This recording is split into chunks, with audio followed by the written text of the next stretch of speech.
प्रिय सज्जनों, मैया कीर्ति ने भगवान को भोजन कराया और कहा है लाला, मैया यशोदा तुम्हारा इंतजार कर रही होगी, एक काम करो लाला, तुम अपने घर चले जाओ। आज कन्हैया आगे बढ़े और राधा से कहने लगी, राधा भला हम अपने आंगन से तुम्हें तुम्हारे घर तक छोड़ने आए, क्या तुम हमें छोड़ने नहीं चलोगी? राधा बोली, श्याम तुम अपने घर से हमें छोड़ने आए और अब हम तुम्हें छोड़ने चले, लेकिन उतने से फिर हमें छोड़ने कौन आएगा? भगवान बोले, उतने की चिंता नहीं करो, उतने से तो हम तुम्हें छोड़े जाएंगे। राधा बोली, इसका मतलब ये है कि इतने से हम तुम्हें छोड़न चले, उतने से फिर हमें तुम छोड़न आई हो, पूरी रात जहे करते रहोगे, तुम हमें छोड़ो और हम तुम्हें छोड़े हैं? भगवान बोले, तो घर नहीं जा सकती हो क्या भला? अपने द्वारे तक भी छोड़ने नहीं जाओगी? राधा बोली, द्वार तक छोड़े वो जाए वो कौन सी बड़ी बात, चलो अब छोड़ के आए। आज राधा और कन्हैया दोनों आंगन से चले, दरवाजे पर जाकर के राधा खड़ी हो गई और कहने लगी, श्याम इतने निठुर ना बना करो, हम लोगों को तुम अपने दर्शन दे दिया करो, जिससे तुम्हारे दर्शन करके हम अपने दिल को तसल्ली बांध लिया करें। और ये शब्द कह करके आज राधा लौट के आंगन को चली और कन्हैया वहीं खड़े होकर रोने लगे। राधा चली गई, भगवान कहने लगे, मैं लौटकर यशोदा मैया के आंगन में नहीं जाऊंगा। जहां राधा की गाय बांधी जाती थी, उसी खरग में जाकर के कन्हैया छुप के एक नाम बैठ गए। उधर राधा की सहेलियां उस खरग के दरवाजे पर आई, लेकिन किसी को ये नहीं मालूम था कि कन्हैया जा खरग में बैठे हैं। और वो लड़कियां आपस में वार्तालाप करने लगी वहां कि अरे सब सखियां बाजोरे आई,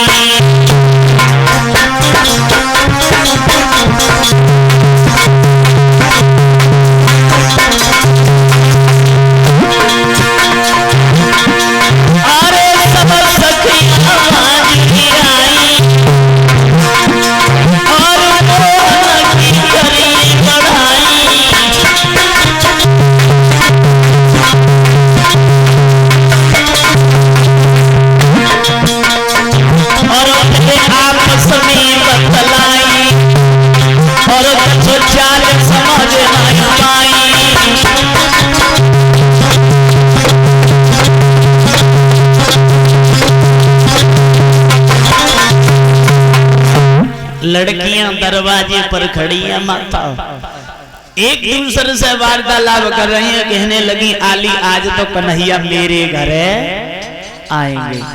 दूसरी बोली, ते घर काहे को आएंगे कन्हैया?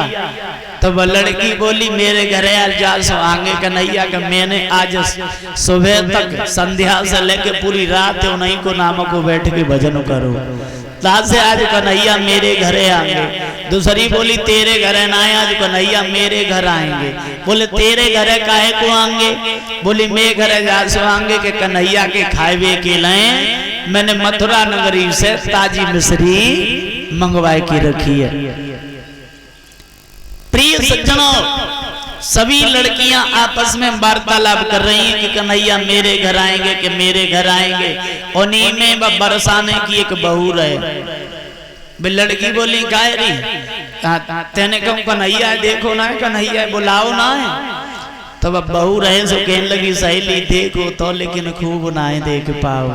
बोले ऐसे कहा करती रही हो तुमने कन्हैया को देखो ही ना है।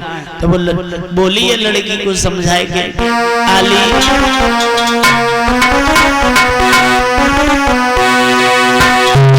जो हमारे सर के ऊपर पड़ी हुई थी ना पर्दा के रूप में कि आरे पैरने हुई गई चुनरिया मां देख सकी।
कहने लगी आली अगर तुम्हारे जैसी होती तो मैं भगवान को अवश्य रास्ता में घेर लेती।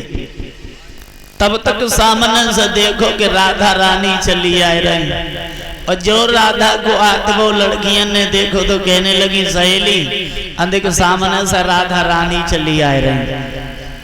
और जो राधा व घर के करीब आई माता तो आज ललिता आगे बढ़ी और ललिता कहने लगी क्यों लली राधा, एक बात बताओ, आज ना आए तो कल तुम उनकी और बे तुम्हारे हो जाएंगे, लेकिन एक बात बताओ, तुमने कन्हैया को कहाँ छुपा के रखे दो? राधा बोली तुम तो बिना मतलब की बातें कर रही हो, हम भला भगवान को कहाँ छुपा के रख सकते? तुम्हें नहीं मालूम भगवान कहाँ होंगे? बोले कहाँ होंगे? तो बोली राधा भगवान कि कीर्तन जिनका होता होगा और होगी कपट की चाल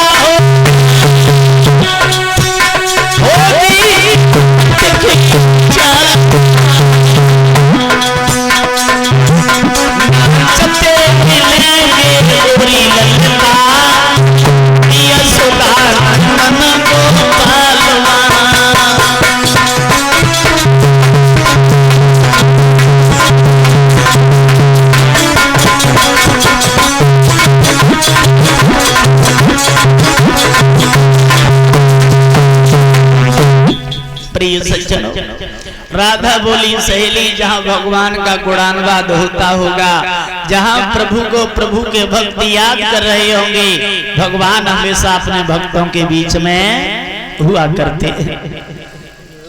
ये बात कहने के बाद में आज राधा अंदर खरग में चली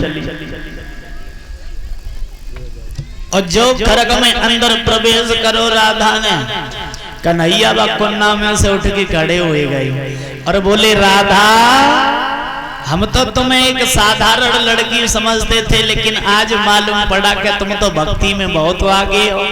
तुमने ललिता के प्रश्नों का जवाब बहुत सुंदर दिया।